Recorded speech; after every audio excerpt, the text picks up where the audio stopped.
All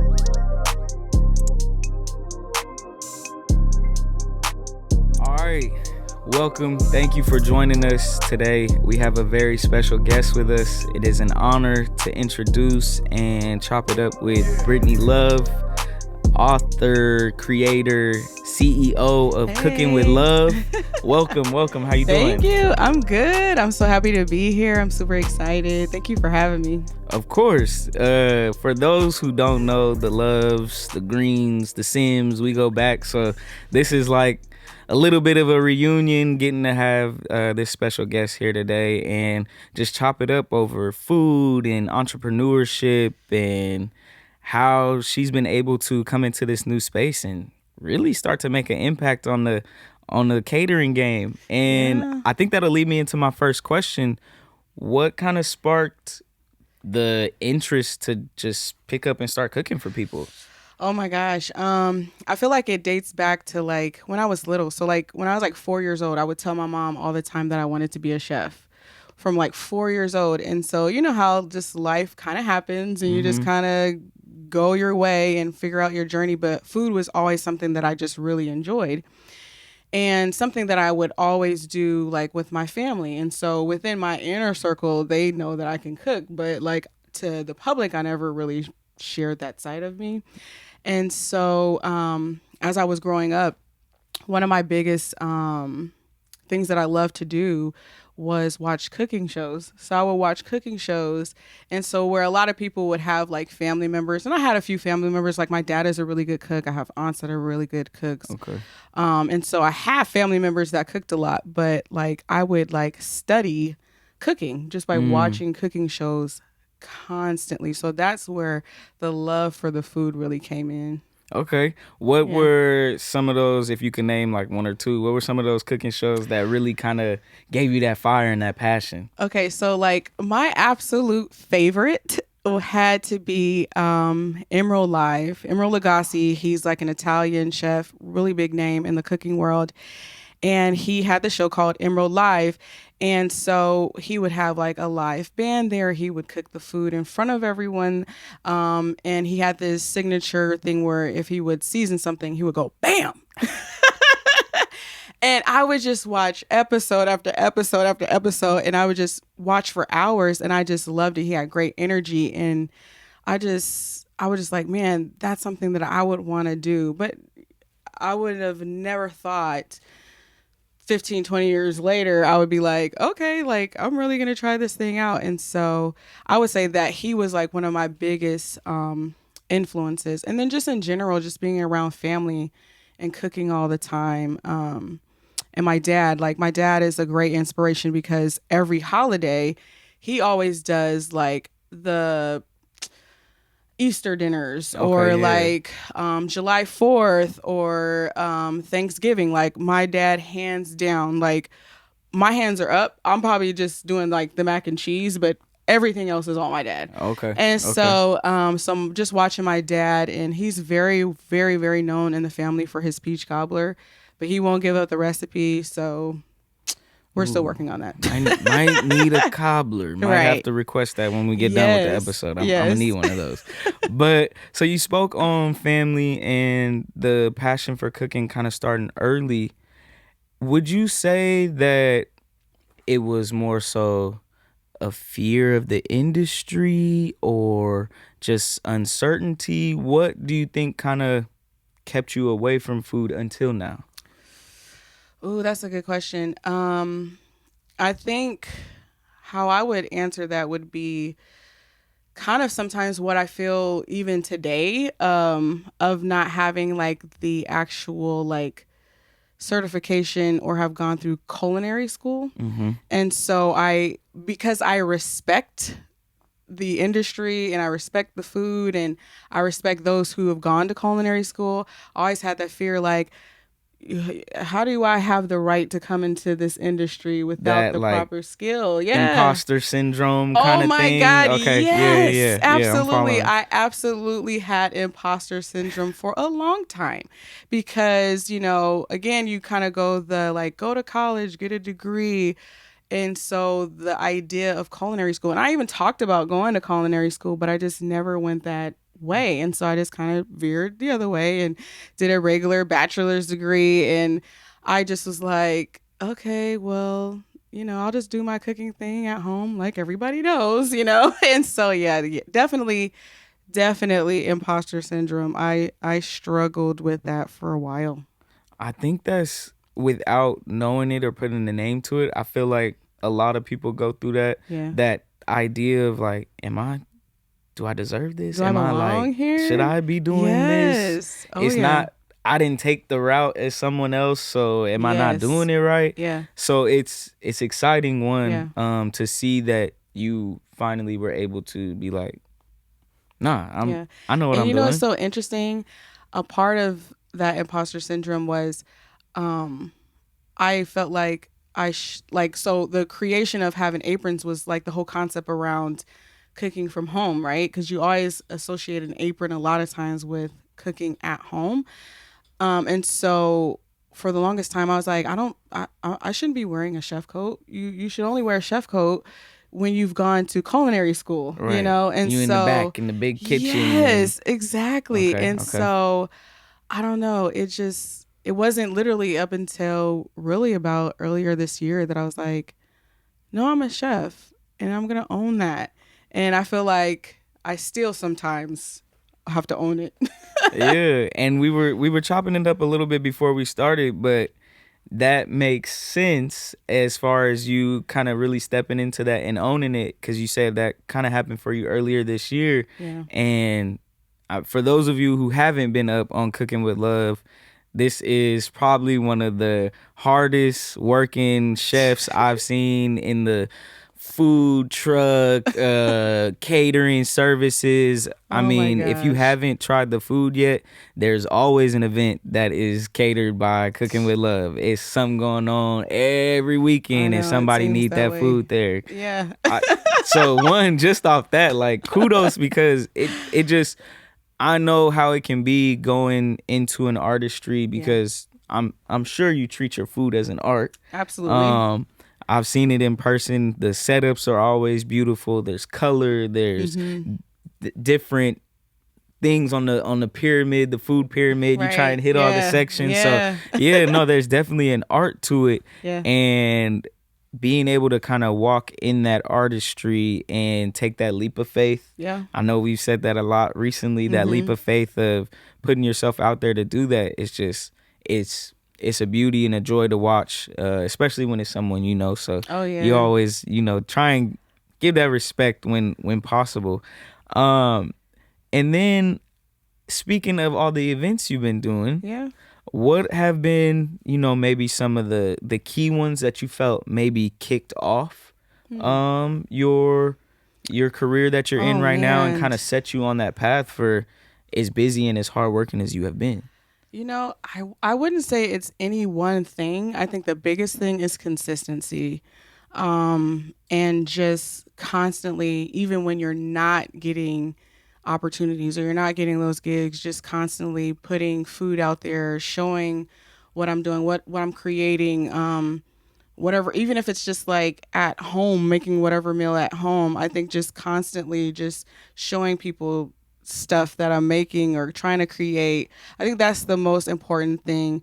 I don't necessarily feel at this moment that it's been any one thing, but I will say that there have been like events that definitely have brought more business. I had the opportunity of being able to cater for Bravo. Yeah. And so they're an organization that's about building up music for youth. I was about to say, Bravo, Yeah. shout out Lonzo and everybody over there at Bravo. Exactly. Definitely. Yeah, we shout know out Bravo. To Alonzo. Yeah, so I was able to do that, being able to do B-Town Kids, different church ministries, Abundant Life, Greater Bethesda Christian Center, also Anthem Church. And so just a lot of different type of communities, organizations have just kind of reached out. And again, it's just about constantly putting content out there and letting people know, like, yeah, I'm still doing things and still being busy. And so I think that's the biggest thing.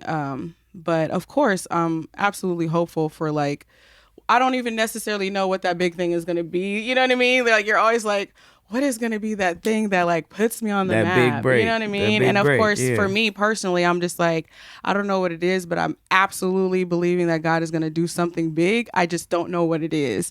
And I don't want to also minimize what I've done either. And so I'm just grateful for all of it. And I treat everyone's special, and I customize everybody's, menus differently, but I want to make sure that I always give my best effort, no matter what the budget is, no matter what the crowd is, whatever the food style is, whether you're meat eaters, you're vegans, you're vegetarians, whatever it is. There's so many different food types out here.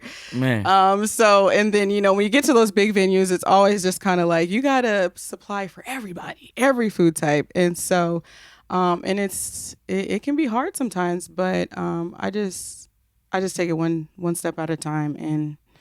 But yeah, I don't think not one thing yet, not one big thing yet, but all of the little things I feel like build to something big every time. So the consistency is one thing I heard, and then not one big thing, but the fact that everything you have done has brought you to this point. Absolutely. Absolutely. They all play a part.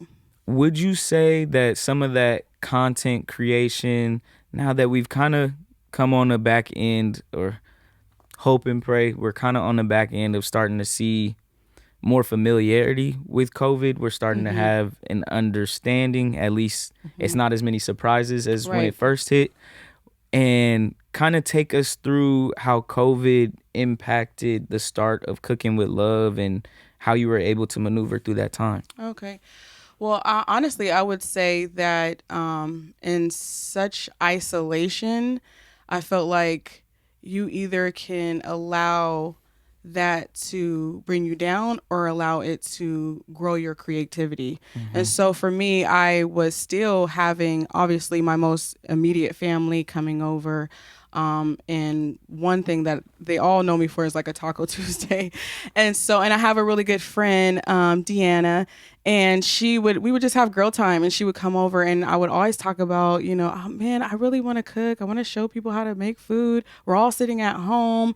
People are needing to save money, and, cooking is not necessarily a skill that's taught very much, or even for free sometimes, solely because of the arts that were removed out of schools. I mean, that was a life skill that was taught in school, and so home ec was a real yes, class. Exactly. I'm like, literally. And so because we live in a world where everything is fast food, you can just have everything delivered to your door. I really wanted to keep the importance, because we were all in our homes and isolated with our families, like bringing reason for why you should gather around the table. Food is like the most important part of any gathering, it seems like, right? So I was just like, you know what? Maybe I can just teach people how to cook. I don't see anybody out here teaching people how to cook. I'm seeing people selling plates, opening restaurants, opening food carts, and that's amazing and that's great. But for the people who are at home and can't afford to do that, how can I contribute to that? And so for me, it was just like, you know what? I don't have all the fancy equipment, but we're going to figure this out. Right. And so just literally, I just took my phone, and my sister Destiny recorded behind the camera, and I was just like, we're just going to do it. We're just going to go for it and see what happens. And it just seemed like it caught. And I was like, okay. And it was just like, okay, I'm supposed to be doing this. I'm supposed to be doing this. Right. I'm supposed to be doing this. Okay, I'm supposed to be doing this.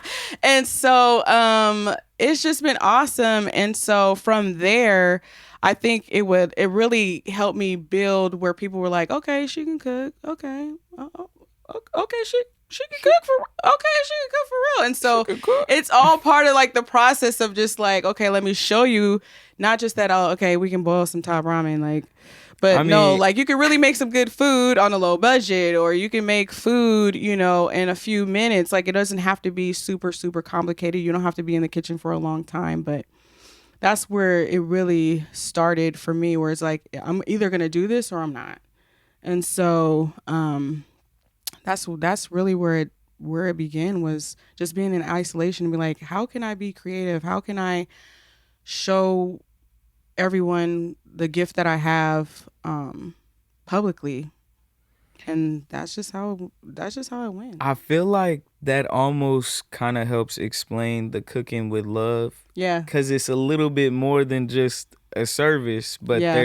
there's teaching behind it. Yes. There's a real passion, and there's a passion in family behind it as well. Absolutely. Like the fact that your dad was such a big influence on that cooking, and that it came from such a young age, and especially in our community, gathering around food is Absolutely what we do. Yeah. And like you said, like, oh, she can cook. You got those people that's like, yeah, who cooking? Absolutely. Before you pull up, that's the first question. Who? Our community stay needing to who cooked and who cooked what. Yeah. Oh, I'm okay. I'm gonna pass on that one, but give me a slice of that. Yeah. So I can. All day. It's something where we gotta like double, triple, quadruple check first, and then it's like, oh well. And you know what? That's what makes it so hard to be a cook is because you are literally allowing yourself to be completely vulnerable to any level of criticism.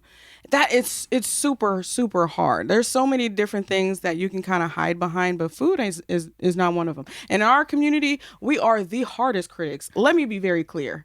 We are the hardest clear. And that might just be simply that we know flavor, we know seasoning, we we know food very well, you know? So it can be very, very, very difficult sometimes when you're cooking because you're like, okay, what does everybody think? Oh, God. Man, I can only imagine, because coming from the artist side of like an actor or performer, you don't know until you're done. So I can always put something out there or have the performance, and I can let it go by the time somebody want to come and give me their 2 cents. Yeah. And so if you didn't like it, like, okay, the show's over. Like, I don't have to sit on that. But like, you can see people's faces as they're eating. You can hear conversations as you walking by and serving. That's that's gotta be, So it can be so nerve-wracking sometimes. Like, seriously, in like silence is like the one thing where you're like, silence can be a good thing or a bad thing. Right. When it's just the forks hitting the plate, you like, okay, that's a good sign. That's a good sign because they eating. Right. But you're like, nobody's saying anything. Nobody's saying. They ain't said a word yet. So yeah, it could be nerve-wracking, but the best part is the feedback. Is literally being like, oh man, that was smacking. That was hitting. Ooh, that was the bomb. Ooh, yeah, that was super good. Oh yeah, this was amazing. Cheese busting. Yeah, all of that, And for me, it's like, yes, I get paid to do it, and that's great, of course. But for me, what's the best part is somebody saying, like, the other day, I did an event for someone's birthday, and I got a message from someone who attended that birthday and was like, I was eating crab legs at 12 a.m. and they were amazing. That for me was like, that's what I do this for. Talking about. That's what I'm put some respect on my name. Exactly. And so that for me is like what just makes me so happy. Like, that's what brings me joy at the end of the day. It's like, yes, the money is great. Everybody wants to talk about, oh yeah. That the money is part of it. For me, the biggest takeaway for me is literally just seeing how people enjoy my food, because I imagine that when they came together, they're talking and they're engaging and they're sharing their experiences and what's going on with life and what's happening in their family and what's going on in their jobs. But they're eating, they're like, this food is hitting right now. You know what I mean? Like, that is, for me, like, that takes the cake every time. And breaking bread is like, it's something that's held at it's very important in a lot of different communities. Yeah. Food is the centerpiece of gatherings, baby showers, and weddings. Absolutely. And so you think of all these monumental events that take place in your life. Yeah. Food is always kind of around there. So to be able to have an impact, something like that. Yeah. And it's such a universal language. There's always so many things that people like, but not everybody, likes this or likes that or is entertained by this or that. Yeah. But everybody got to eat, right? Yeah, food is universal. And it's so funny because I get the question of like, what's your specialty? Is there anything specifically that you like to cook? And for me, I was like, well, because again, I didn't go to culinary school. I'm like, I'm not trained in French cuisine. I'm not trained in, Italian. So for me, I'm just like, I want to be able to cook any kind of food, whether regardless of whatever your background is. Like, I want to be able to put any kind of food in front of you and you still be like, yo, that was bomb. I don't care if you're black, you had Italian food, it was still good. You know what I'm saying? Like, Yeah. I just wanted to, or whatever that is, because I mean, I feel like food always crosses cultures anyway. So to say any type of one food is one person's culture is, Right.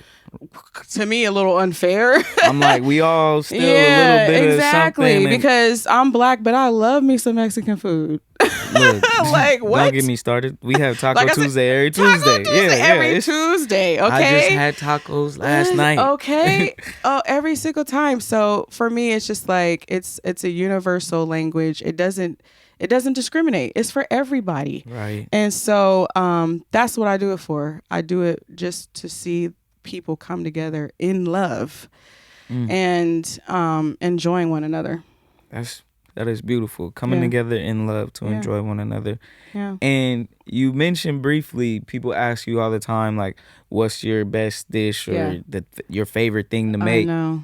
What are you trying to learn? What's the next food, dish, style? What's Oh my next on the gosh. list that's like, ooh, I really need to put this on my menu. Add this to my repertoire. Oh my gosh. I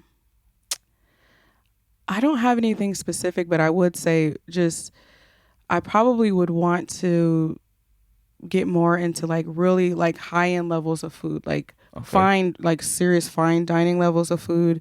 I'm always like, presentation. I always feel like my presentation could be better every single time. But I want to be able to play around with like truffle. That is like a very, very expensive food, whether if you get truffle butter, whether you get truffle anything, it's very expensive. It's gonna run the pockets. But it's really, really good. And so I want to play around with that. I really have this really cool idea. I'm sure somebody has done it. I haven't figured out what kind of name for it, but I really wanted to do like this insanely like ridiculously stacked tower of. Now, look, this is not going to be for the vegans. I'm sorry. But I really wanted to do like for Brittinie. Right. She cooked for everybody. I cooked for everybody. Right? She cooked for everybody. But I really wanted to do something where like I would stack like a fillet and a lobster and shrimp and like a tower of like these. Ooh. Usually what people only have as a one serving of a salmon or a steak or whatever, but like literally stack them like and just stab a knife right through it, and then add the truffle butter, like. But I'm like, with something like that, like I would have to figure out like what would you charge somebody for something like that? You know what I'm saying? Like. And I feel like I would have to practice because, like, steak is cooked at a different temperature, and then salmon, and then it's just so many elements. So I'd have to figure out perfect timing for everything, and then how that would be served, and then what would you charge for that? Because that's going to be an expensive dish, man. But I would love to do that. That's one of those things I'm like, I want to try that one of these days. Yeah, I think it'll be lit. When you put that on, you just let me know, because I know you got events and different things coming up. Yeah. Speaking of, I know you just made a big announcement today. I did. Go ahead and fill the people in watching. What do we have coming up here next month? Oh my gosh, I'm so excited. So I am hosting my first event. Obviously, I'm always catering for other people, but this is actually something that I had shared during the pandemic that I wanted to do. Okay. Instead of just going live on my camera, I wanted to do an in-person live demonstration of cooking. And so I'm having a brunch with Brit August 20th. It's going to be here at World Stage Theater. I'm so excited. And man, it's so much. Like, I feel like I made the announcement and I feel like I'm still like wanting to add more things to it. I don't know. It's a little wild, but But I can definitely tell you that it's gonna be so much fun, and the feedback that I've gotten from it already has just been absolutely amazing. But yeah, we're gonna have a saxophonist, we're gonna have a DJ, there's gonna be a buffet. I just sat with my bartender and we came up with some customized mimosa drinks. And so like one of them is gonna be called like a Brittinie, and then the other one is gonna be called Love Potion. And then this other one, the last one that I was scrambling in my brain. I was like, what are we gonna name this one? Because it's gonna be like blackberry based. And I was like, okay, well, maybe we'll do a Berry Brit. Like everything is going to be incorporated around me. I mean, it seems a little self-absorbed, I know, but but it's all a part of the experience. And I mean, and sometimes you got to sell yourself, and I think that's something that artists are either really good at or struggle with. For some it comes natural and you can do it right away. For some, it has to be learned. But that's a part of the artistry. Right. I'm not trying to be arrogant. Like, trust me, I'm not. I'm just trying to make it fun. Yeah. Make it memorable. If you just got a regular mimosa and a regular Bellini, everybody you can go anywhere for that. This you know what cool. I'm saying? Oh no, this is absolutely not. A Brittinie Bellini, like exactly. What's in this? Exactly. Yeah. So I'm so excited, and I'm like thrilled to be able to do this with World Stage, you all being a part of this process with me and just being so supportive of it as well. That's been so amazing. And I don't think I have anything specific that I want to get out of it. For me, it's just more so that I just want people to come together to have a good time, whether if they just come to socialize, if they come to network. Obviously, I'm going to do a live cooking demonstration, so you're going to learn something. You're going to learn, and you're going to learn how to make something fire, too. Right, not no regular exactly. pancakes, eggs, and waffles, bacon. Like, no. I really want to do it good, like very, very, very well. I'm gonna be there. Yeah, it's gonna be amazing. I literally cannot wait. And I remember after I came through and did a walkthrough with you was a few weeks ago, and I was just literally like, I was overwhelmed with emotion because it was just like, oh my God, like there's nothing like having a vision for something, making a plan, and then literally seeing it through. And it is literally like, it is like the most amazing feeling, but it also can be nerve-wracking because you're like, oh my God, I'm really putting myself out there. Yeah. And hoping that people jump on. And it's your name on it. It's not like, oh, so-and-so is doing something and I'm going to be there. Like, no, this is me. All me. It's my event, my idea, my brainchild. And now it's out here on the table. And I'm paying for everything. Right. It's out here on the table. I'm like, there's no investors. I'm the investor. So it's a little bit different. So like, it's really like, ooh, this is a baby that I've been really wanting to give birth to. And I'm so excited. I really am. I'm so excited. And I just feel like there's going to be so much more in store. And I was telling you earlier before we got on, like, oh my gosh, like people are already talking about, oh, I hope y'all do more. I'm like, we ain't even got to the first one yet. Can we do the first one and see how it goes? Right. We know it's gonna be great, but let us figure it out. That made me so excited though, because I'm just like, people are automatically just immediately knowing it's gonna be a success or immediately knowing that it's gonna be good. And for me, that's the. I feel like that speaks volumes of your character, who you are as a person, kind of how you carry yourself when you're at these other events and when you're working for someone else. How you mentioned earlier, everything you make it for that specific event. You make it for that menu, for that birthday or that gathering. And so I think, again, taking it back to the name of Cooking with Love, that family kind of aspect of it. I think you said that once you cook for someone, like they're a part of your crew, like that. Absolutely. Crew love. Shout out to crew love. that family aspect of bringing people in. And so I think that's amazing. And tickets go on sale. Yes. July 29th. That is a Friday. They'll probably be on sale by the time you're watching this. So if you seeing this video, right. hopefully you already got your tickets. It's gonna be. Oh my gosh, it's gonna sell out fast. It's gonna sell out fast, like real fast. Like I'm telling people the tickets are going on sale on Friday, and they're like, "Where can I buy the tickets?" They'll go on sale on Friday. Like I'm almost thinking it might. We might flirt around with like it's sold out in 7-10 days. Man, like no, seriously. I'm just saying, Seriously. And I think that being able to have that and then having something that the community can look forward to. Yeah. That it's not like it has to be a special occasion for me to be able to get access to the knowledge of food and cooking and how to do that for myself. Yeah. There's someone who is willing to teach, just to teach. Yeah. And that your passion actually comes from those people being able to give you feedback. Like, I never knew how to make this, and now like this was so bomb. I'm making this tomorrow night for my family. That was probably one of my favorite things was getting random messages from people when I was doing a lot more lives during the pandemic, of like, hey, I made the the chicken quesadilla for my family last night. It was so good, or I made this salmon dinner, or whatever it was that I would post a week or two, or sometimes it would be a month had passed since I would have done something, and they're like, oh, I made this dinner for my family and it was so good. And I would just be like, and then people start suggesting things to you. Oh yeah, you should start making a cookbook. I'm like, you guys,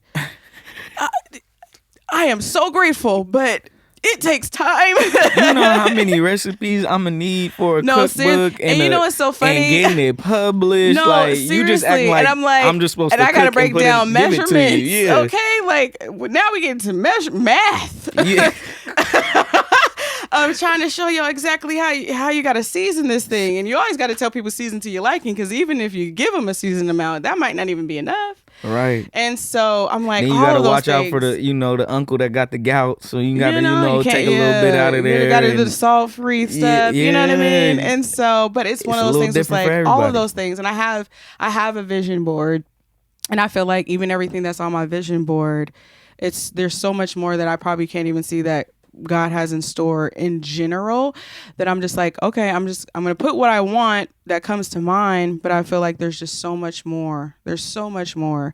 And I hang on to that the most, because I just feel like what's the saying? Like, if your dreams don't scare you, you're not dreaming big enough. Mm. And so for me, I'm just like, okay, I'm going to do this. I'm going to try this. And so there's just so much more. Say that one more time. Say that one more time. If your dreams aren't big enough, or what is it? What did I say? If your dreams don't scare you, you're not dreaming big enough. Yeah. Yeah. Hold on to that. Yeah. For sure. And so, yeah. Well, this was one of those dreams, and I had a moment of freak out. But yeah.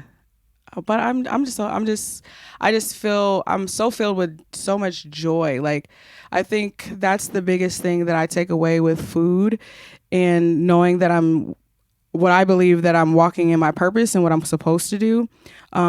Simply because after any event, when I go to bed or when I wake up the next day after the success of the event, I wake up just so happy. Mm. And so for me, I'm just like, this is what I'm supposed to do. I'm not supposed to wake up like dreading going to a job or dreading anything. Like, if you figure out, and I know a lot of times it takes a lot of us a long time to figure out what brings you joy. And first of all, God brings the joy. Let's be very clear about that. Amen. But as far as like naturally, like what brings you joy, what is the purpose, what are you supposed to be doing? And for me, one of my prayers was, I don't want to just serve people food. I still want to be able to make an impact in God's kingdom. Mm-hmm. As it relates, or how it can connect with food. And so, I mean, when you think about even when Jesus broke bread with his disciples, so I just think of, when it comes to food, like, how can I break bread with the people that I love? How can I be of service? That is my love language. So when people like, well, why did you get into this? I remember I did a private birthday dinner a little while ago, And I said, my love language is acts of service. If I can be of service to people, then that's what brings me joy. Being able, like I said earlier, hearing that feedback, that's what brings me joy every day, is just being able to do what I love. So Yeah. Yeah. No, that is where it's at. And I think, like you mentioned, sometimes it takes some people a little bit longer to get to that real passion, joy, that to, take that leap of faith, give up that job that is secure and, it's familiar, it's comfortable, but like you said, you dread getting up in the morning, or you don't want to go get the supplies, or I love cooking, but I don't feel like cooking today. Like, know. And that can still be a reality too. Like, you can still be exhausted. You can still be tired. You can still be like, oh man, I don't feel like doing this today. But ultimately, at the end of the day, you have to dig deep, because you can still be tired with what you love doing. Like, there's not a time where I've had big events and I'm like, ooh, my back was killing me. My feet hurt, my knees, everything. But ultimately, you got to dig deep sometimes, because we also are, facing different things that a lot of us are unaware of. There's a lot of personal things that go on in my life that a lot of people would never know. And there's people out there be like, man, they didn't even know I was bawling crying before I came in this room, and so but I think once you figure out, what your purpose is, and what it is that God has really called you to do in this life, then even when you're faced with hard times, you'll still be able to get up. The joy of the Lord is my strength. Amen. So I can get up and be like, okay, it's gonna be rough today, but we're gonna do it. We're gonna finish it. We're gonna complete the task. We're gonna get it done. And ultimately, at the end of the day, it may feel hard in the beginning or tiresome, but I know at the end result, I'll be like, man, I'm so glad that I pushed through. Yeah. And what would you say kind of helps with that? Like, what are some of the things, because we talked about the cooking shows when you were young, but what are some of the things currently that kind of help inspire, whether that be artists or music or paintings or anything, but like, what kind of helps inspire some of the food, and then also help you keep that energy and mentality of continuing to dig deep and continuing to push forward, other than Jesus? Other than what inspires the food is it can come in almost any shape or form, whether it's from suggestions from clients or suggestions from family members, or it can be simply where I'm at home and my son might say, Mom, what do you think about this? Or Mom, you should make this. Or sometimes even just watching other cooks, like opening a cookbook or watching Netflix. You got a top 5 cooks, top 5 chefs? I don't. Is that terrible? That's terrible. I won't say terrible. I think if from listening, I'm gonna say whoever you said he was Italian. Yes, Emerald. I do like Emerald. I'm gonna say Pops for sure. Yes, my dad. I would say I'm gonna just leave it. I don't have a top 5. I would say who I enjoyed watching other than those two would be like Rachel Ray. She had like 30-minute meals. Who else? Oh, Pioneer Woman. Okay. I did like her because she lived out like on a country farm and all of those things. And I'm trying to see Martha Stewart. Martha. Shout out to Martha. Yeah, Martha, if you see this, shout out to you. Right. Her and Snoop Dogg, I'm here for it all day long. But literally, no, I enjoy them because like they have like very realistic family style cooking. You know what I mean? And so I would say that they definitely also help inspire. But what on the opposite end of what inspired me is when I would go in the store and I would see Martha and I would see Pioneer Woman, and I see Rachel Ray, but I don't see me. I don't see where you can go into a Walmart, or you can go into a Target, or you can go into a Macy's, or wherever across the country that people shop to buy their dishware and things like that. I didn't see me. I didn't see anybody that looks like me. And so for me, I was just like, I don't know how I'll get there, if I get there, if that's God's will for me to get there. But ultimately, that's the drive. I want to be able to walk in a store and somebody be like, yeah, I got the whole Cooking with Love set. You know, Amen. And you can go into any store and get all of those other people that I mentioned easy, no problem. But there's nobody that looks like us. I think I just recently saw Tia Mowry, the twin, post that she has her own cooking line in Walmart. And I was just like, oh man, that's so dope. And I know that she's had a cooking show as well. And so I'm just like, okay, well, there's a door. So if she can get there, why can't I? You know? And that's so crazy. That ties into, we were just doing another interview, and speaking of that door, like sometimes that's all you need. That first person to kind of get their foot in the door, and then that leaves it cracked just enough so you could shimmy your way up in there, and you know, each person that comes through the door after that is able to open it more and more to kind of break that barrier that's there. And so I think that's amazing, especially having that, again, that vision of so many different areas that you can touch. Oh yeah. But like we said, very, very busy, so we don't want to take up too much of your time. Lastly though, how can people support you moving forward? What are some ways, some areas they can find you? Facebook, Instagram, you know, stuff like that. How can people tap in and stay connected with Cooking with Love? Okay, well, I am on TikTok. Oh, okay. So you can find me on TikTok. All of my hashtags, is that what they call them, or tags? Tags, whatever. I guess when you @ sign. Yeah. You can find me on TikTok, Instagram, and Facebook. Handles. That's what it is. Jesus. It's at Cooking with B Love. Just the letter B, Love. And yeah, follow the page. I don't have that many followers, but I started learning, like, the followers really don't matter. Like, business is still coming. I don't care. Do not be fooled. Do not be fooled, y'all.